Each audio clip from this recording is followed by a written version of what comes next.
வணக்கம். ஒரு கவிதை எப்படி தனிப்பட்ட பொறுப்பு, அரசியல், அப்புறம் நம்ம கல்வியோட எதிர்கால மாதிரியான பெரிய கேள்விகளை எழுப்ப முடியும்னு யோசிச்சிருக்கீங்களா? வாங்க, இன்னைக்கு ஒரு சாதாரண கவிதையில ஆரம்பிச்சு ரொம்ப ஆழமான ஒரு ஆய்வை நம்ம பார்க்கலாம்.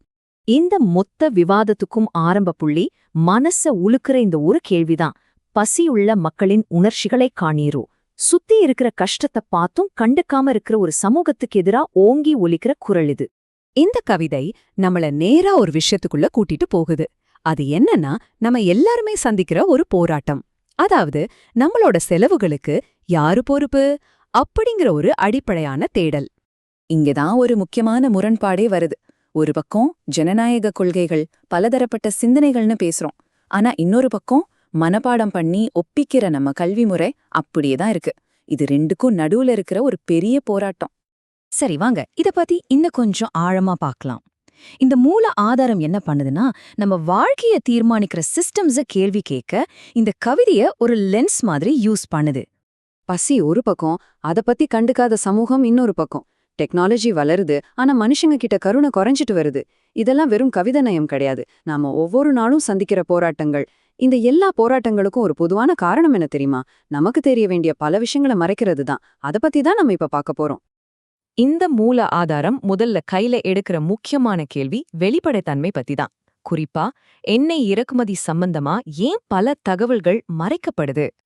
இங்க ரொம்ப ஆச்சரியமான விஷயம் என்னன்னா, தேசிய பாதுகாப்பு, பிசினஸ் சீக்ரெட்ஸ்னு சில காரணங்களை சொல்லி மக்கள்கிட்ட இருந்து தகவல்களை மறைக்க நம்ம சட்டத்திலேயே இடம் இருக்கு.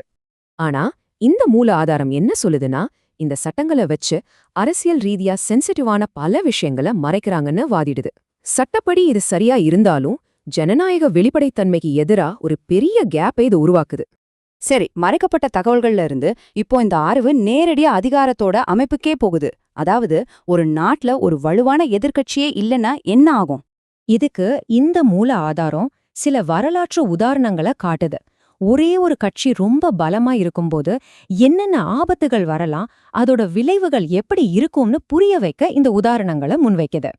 அப்போ இதிலிருந்து நாம புரிஞ்சிக்க வேண்டிய முக்கியமான விஷயம் என்னன்னா, ஒரு வலுவான எதிர்க்கட்சி இல்லைன்னா சிபிஐ, கோர்ட், மீடியா மாதிரி ஜனநாயகத்தை பாதுகாக்கிற அமைப்புகளோட சுதந்திரமே கேள்விக்குறியாகிடும். இந்த விஷயத்த நம்ம இந்திய அரசியலமைப்பின் தந்தை டாக்டர் B.R. அம்பேத்கர் இவ்ளோ அழகா சொல்லியிருக்காரு பாருங்க. ஒரு கட்சி தேசத்தை விட பெருசாயிட்டா அது சர்வாதிகாரம்தான்.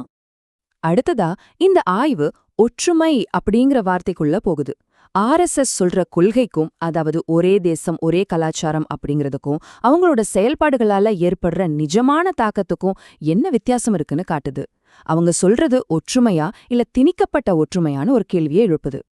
இப்போ அரசியல் சிஸ்டம்ல இருந்து இந்த ஆய்வு நேரா நம்ம எதிர்காலத்தோட டெக்னாலஜிக்கு வருது.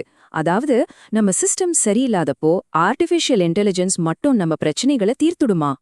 அந்த கவிதையில கேட்ட ஒரு நேரடியான கேள்விக்கு, அதாவது AI எனக்காக போன்பேல பே பண்ண முடியுமாங்கிற கேள்விக்கு இந்த ஆதாரம் பதில் சொல்லுது. சிம்பிளா சொல்லணும்னா, இப்போதைக்கு முடியாது. ஆனா ஏன் முடியாதுங்கிறதுக்கு ஒரு ரோட் மேப்பே இருக்கு. மொத்தத்துல சொல்லணும்னா, டெக்னாலஜி ரெடியா இருந்தாலும் பாதுகாப்பு, சட்டம்னு சில நிஜ உலக பிரச்சனைகள் அதுக்கு தடையா நிக்குது. அதனாலதான் AI-யால தானா பண பரிவர்த்தனை செய்ய முடியல. இதுதான் நம்மள கடைசி மற்றும் ரொம்ப முக்கியமான ஒரு பிரச்சனைக்கு கூட்டிட்டு வருது. AI இருக்கு, ஆனா நம்ம எஜுகேஷன் சிஸ்டமும் ஜாப் மார்க்கெட்டும் அதுக்கேத்த மாதிரி இன்னும் மாறல. இதனால ஸ்டூடெண்ட்ஸ் மேல பெரிய பிரஷர் விழுது. சரி, தகவல், அதிகாரம், டெக்னாலஜின்னு எல்லாத்தையும் அலசி ஆராய்ஞ்சதுக்கு அப்புறம் இந்த ஆய்வு கடைசியா அந்த கவிதையோட ரொம்ப முக்கியமான ஒரு ஐடியாவுக்கு திரும்பி வருது. இத்தனை பிரச்சனைக்கும் இந்த மூல ஆதாரம் சொல்ற தீர்வு ஏதோ ஒரு புது சட்டமோ புது ஆப்போ கிடையாது. அது ஒரு புதுவிதமான மனநிலை. அதுதான் சுய தேடல். அதாவது தன்னைத்தானே தேடி கண்டுபிடிக்கிற ஒரு பயணம். இது மொத்த பிரச்சனையையும் பார்க்கற விதத்தையே மாத்துது. கல்வியோட உண்மையான நோக்கம் வெறும் வேலைக்காரங்களை உருவாக்குறதில்ல. பதிலா மனப்பாடம் பண்றதுக்கு பதிலா சரியான கேள்விகளை கேட்க கத்துக் கொடுக்கறது தான் உண்மையான கல்வின்னு சொல்லுது. கடைசியா நம்ம எல்லாரையும் சிந்திக்க வைக்கிற மாதிரி ஒரு ஆழமான கேள்வியோட முடிக்கிறாங்க. இவ்ளோ காம்ப்ளெக்ஸான இந்த உலகத்துல சக்தி வாய்ந்த AI எல்லாம் வந்த பிறகு நம்மள நாமளே தேடிக்கிறது மட்டும்தான் உண்மையான கல்வியா?